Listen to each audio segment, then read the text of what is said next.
Manakala kita tawaduk, kita penampilan kita nampak lemah lembut tu, memang hati kita macam itu. Tapi kalau hati kita keras juga, kita lemah lembut tu hanya kita bersendiwara. Bersendiwara ni kalau orang Arab kata munafik lah. Dia tu sebenarnya keras kepala tu, nampak je warak-warak tu baik hati. Jadi kita tak nak macam itu. Ialah sifat-sifat yang mahmudah, rendah diri, tawaduk, syukur, ihsan dan berbagai-bagai itu memang berada di dalam hati. Dan kita jelmakan dengan perangai kita yang lemah lembut, sopan santun, segi sikap kita, kesederhanaan dan sebagainya. Jadi penampilan luar itu biar mencerminkan apa yang ada di dalam. Itu proses permurnian jiwa. Terutama yang kita kena murnikan ni, menyucikan jiwa itu daripada perangai yang buruk. Sifat-sifat yang mazmumah yang utama apa dia? Takbur, riak, angkuh, ujub, syirik dan sebagainya tu. Top sekali syirik, riak, angkuh, takbur. Itu syirik khafi semua tu. Sebab tu semua sifat-sifat utama Tuhan tiba-tiba manusia ambil.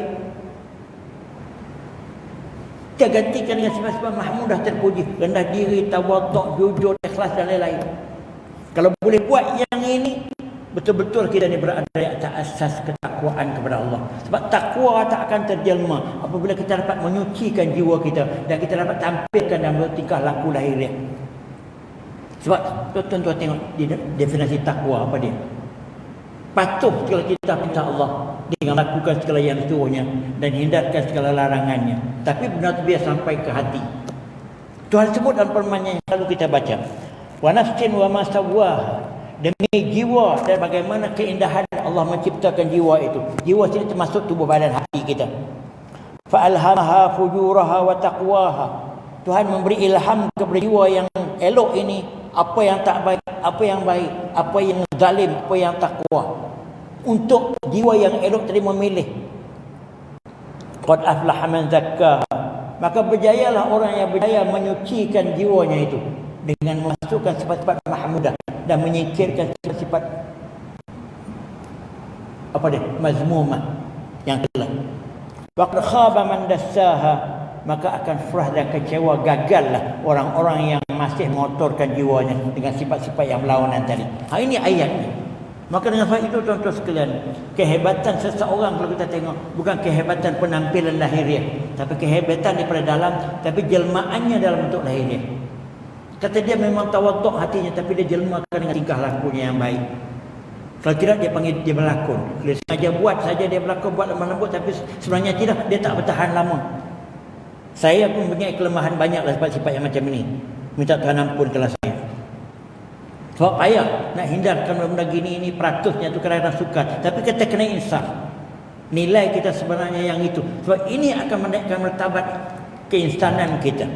Akan menaikkan martabat kita segi keinsanan kita. Bahkan segi ibadah kita pun dia menambahkan ketulinan ibadah kita. Sebab dia bertunjangkan ikhlas, jujur, takwa dan sebagainya. Yalah. Yang kelima yang terakhir sekali, barulah kita suburkan kehidupan kita dengan banyak melakukan ibadah. Yang ibadah yang berasaskan yang utama adalah ibadah yang berteraskan tauhid. Maka kita banyakkan perkara yang boleh menambahkan ibadah, baca Quran banyak-banyak, bagi sedekah banyak-banyak, buatlah apa-apa yang baik dengan yang baik, tapi mesti bertunjangkan kepada ketulinan tauhid. Dan mengikut Syekh Qardawi dalam kitab yang sebuah kitab tertentu, dia kata Tuhan gandingkan amanu wa amilus salihat. Mereka beriman dan mereka buat baik. Buat baik itu ialah kebajikan atau ibadah. Atau secara singular dia guna amana wa amilus salihat, macam saya baca tadi. Dia beriman dan dia buat baik. Kalau plural, mereka beriman dan mereka buat baik. Gandingkan dua perkataan ini dalam Al-Quran tak kurang daripada 70 kali. Hampir-hampir 70 kali. Bermakna tidak ada guna orang beriman kalau dia tak buat kebajikan, tak buat baik ibadah. Tak nak guna dia buat baik, buat kebajikan kalau tak disertai dengan keimanan mentauhidkan Allah.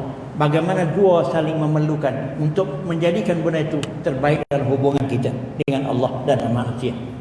Jadi sebagai ringkasannya saya dah sebut 5 perkara yang patut kita ambil perhatian.